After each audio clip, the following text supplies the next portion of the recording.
everyone, it's Nina and welcome back to my channel. Today we are going to be doing the end of the year book tag. This was originally created by one of my favorite booktubers and podcasters, Ariel Bissett, and I want to go through and share with you the books and reading plans I have for the last few weeks of the year. We're going to do the main tag first, but I also wanted to give kind of an update on my 23 books to read in 2023 list that I made, and just going to check off how many books from that list I've read. So with that intro out of the way, let's get into the video. So first off, we're going to go through the questions from the tag, and the first one is, are there any books that you started this year that you still have to finish? I'm not really a start a book and put it down for a couple months and then pick it back up type of person.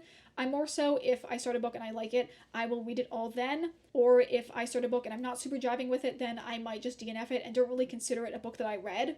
So for individual books, that's a no, but I do have a couple series that I started this year that I really want to finish before the end of 2023. The first one of those is the Caraval series by Stephanie Garber. I've read the first two books in the trilogy and I want to finish the last one. Next is another Stephanie Garber series, which is the Once Upon a Broken Heart series. This one I haven't had a chance to finish yet because the third book didn't come out until the end of October. So probably by the time this video goes up, I will have read this last book in the series. And the last trilogy I want to finish is the Folk of the Air series by Holly Black.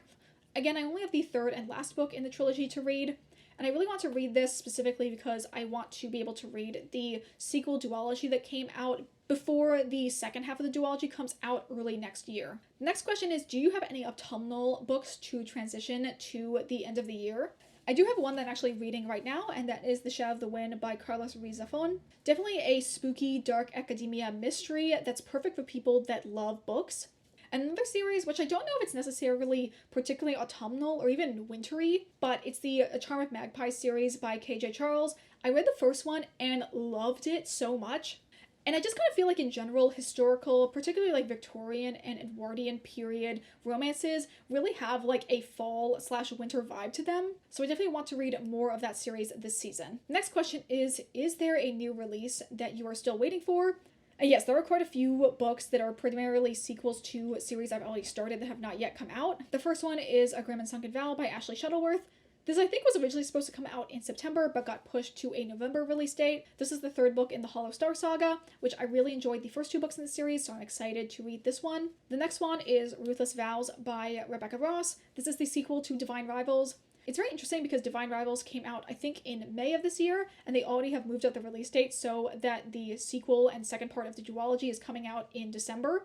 So I'm definitely excited to read both parts of that duology this year. And lastly, it's probably the one I'm most excited for, which is A Power Unbound by Freya Marsk. This is the final part in the Last Binding trilogy. I absolutely love the first book in the series, and the second one I was kind of on the middle of the road for, but I really have very high hopes for this last book because it primarily follows my favorite character Hawthorne, and I'm super excited to see his romance and just round out the overarching plot of the trilogy in this last book. The next question is, what are 3 books that you need to read before the end of the year? The first one is the one I just talked about, which is A Power Unbound. I am so freaking excited for this one to come out. Another one is A Dowry of Blood by S.T. Gibson.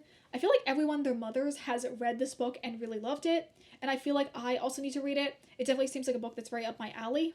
And the last one is another vampire book, which is The Vampire Lestat by Anne Rice. Obviously, during spooky season, I was rewatching some of the Interview with the Vampire TV show, and I've also just been seeing so many clips that they've released for season 2, and I just miss the characters so much that I really want to read more from the Vampire Chronicles. The next question is there a book that you still think could come out and shock you and become your favorite book of the year? And to be honest, I don't think so. I think it's pretty clear at this point that my favorite book of the year is going to be Silver Under Nightfall by Rin Chupeco. I talk about this book constantly to, obviously, you guys on here, but also all my friends in real life. I've recommended it to so many people, and I honestly don't think there's anything that is coming out this year that I think I would like more. And the last question for the end of the year tag is, have you started making reading plans for next year? And obviously, yes, I have a lot of ideas for the books I want to read, as well as the videos I want to make in 2024. I really want to do some more I read a whole trilogy in one reading vlog type videos. Obviously, on the back end, it's going to probably take a little bit longer for me to put the video out, but I want to be able to do a non-spoiler section talking about the first book in the series, and then be able to talk about the sequels as a spoiler section for the second half. I feel like it's hard for me right now to film reading vlogs where I talk about the sequels of books, just because you have to have that prior knowledge of the first book in the series. And it means I can't really talk a ton about what's going on in the books when I'm filming those reading vlogs. and I just feel like it would be way easier if I just did a cumulative reading vlog for the entirety of a series. And with that, talking about specific plans, I really want to read a lot of the books in Heaven Official's Blessing by MXTX. This is the only MXTX series I have not read any part of, and it's also her longest and most recent series, and I know a lot of people that are absolutely ride or die for this series, even more so than Grandmaster Demonic Cultivation. It's definitely not as popular overall as Grandmaster Demonic Cultivation is, but I'm definitely still very interested in it, and I definitely want to do a video probably reading the first like 3 or 4 volumes of it. I also really want to do a reading vlog for Jonathan Strange and Mr. Norrell. This is a very big cult classic, and I really like Susanna Clarke's writing style from the other book I've read of hers. So those are all the questions in the main tag. Now I want to go through and take a look at the 23 books I wanted to read in 2023. This is a list I made back in January of the books that I wanted to read this year, and we're just going to go through and talk about the books that I've read and sort of my progress overall on the list. I'm going to put up a graphic right here of all of the books that were on my list, and as you can see with the ones marked off here, I've currently read 12 of them. So I'm about halfway through my original list. 2 of them I'm also in the middle of, so I really only have 9 left to read. And as of this recording, 2 out of that 9 actually have not come out yet. So I have technically 7 at this moment I could choose from to read next. I'm going to go through right now and show you all of the books that I have read from, as well as give you my star ranking for them. First off, we have Gideon the Ninth, which I gave 5 stars. Then we have the 4th volume of the Grandmaster Demonic Cultivation, which I gave 5 stars. And following up with that, I have the 5th and final volume of the Grandmaster Demonic Cultivation, which I gave 4.5 stars. Then I have The Night Circus by Erin Morgenstern, which I gave 4.5 stars, and Enchantment of Ravens by Margaret Rogerson, which I gave 4.5 stars. Then we have the first 2 books in the Folk of the Air trilogy, which is A Cruel Prince and The Wicked King, both by Holly Black. I gave both of these 4.5 stars. Then we have the Golden Terrace series by Kangwoo Bin Bai. I currently have read only the first half of the duology, which I gave 4 stars. Then we have the 2nd volume of Husky and His White Cat Shizun by Rubao Buchi Rao. I gave this volume 4 stars. Next we have Foxglove by Island Grace. This book I gave 3.5 stars.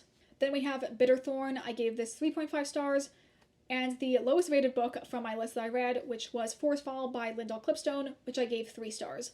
Like I said, there's 2 books of that list that I'm currently in the middle of. The first one of those is The Shadow of the Wind by Carlos Ruiz Zafón. I'm about this far into it, so I'm probably a little over halfway, and I'm hoping to finish this by the end of the month. And then I also have The Vampire Lestat by Anne Rice, which I'm only about like 2 hours into the audiobook for. Now I want to talk about which books from my original list that I think I'm still going to have time to read this year. One of the books on that list was The Queen of Nothing by Holly Black, which I mentioned earlier is the last part in the Folk of the Air trilogy, which I really want to finish that series this year. So that's definitely high up on my list to read. I also want to make more progress in Husky and His White Cat Shizun. I have the 3rd volume here, and the 4th volume comes out in December. I don't know if I'm going to be able to get to the 4th volume, but I definitely want to read this book this year. I think I probably will end up reading this in like the last week of the year, since I read the 1st volume as like the last book I read in 2022. Or maybe it was like the first book of 2023, but basically I really want to save this as kind of like an end of the year, kind of like book ending my experience by reading another volume of this then. And back to my goal of finishing more series, I do want to finish the 2nd half of the Golden Terrace duology. Although this one is probably a little bit lower down on my list compared to the other ones I just talked about. In terms of books I probably won't be getting to this year, obviously all the ones I haven't talked about I don't know if I'm going to be able to get to, but in terms of ones I actually already own, I don't think I'm going to be able to get to Fire and Blood. I really do want to read this before the next season of House of the Dragon comes out, but I don't think that's coming out until like the end of 2024 / like beginning of 2025, so I definitely have plenty of time earlier on next year to read this. And another book, I actually just bought this like 2 days ago, but we have Never Let Me Go by Kazuo Ishiguro. Originally I was planning on just reading this as an audiobook from my library, and my hold on Libby just kept on coming up and I kept on delaying it because I wasn't really in the mood. But I feel like now that I own a physical copy, I might be a little bit more motivated to read it. But I still think it probably won't be a book I'll read in 2023. It's probably one I'm going to push into the beginning half of 2024. So those are some of the goals I have for reading my 23 books to read in 2023. That's going to be it for me today. Thank you guys, as always, so much for watching. If you enjoyed this video, consider liking it and subscribing if you aren't already. Consider also following me on the Storygraph, which is linked in my description if you'd like to see my reading updates in real time. And that is it for this video. I hope you all have a wonderful day, and I will see you all in the next video. Bye!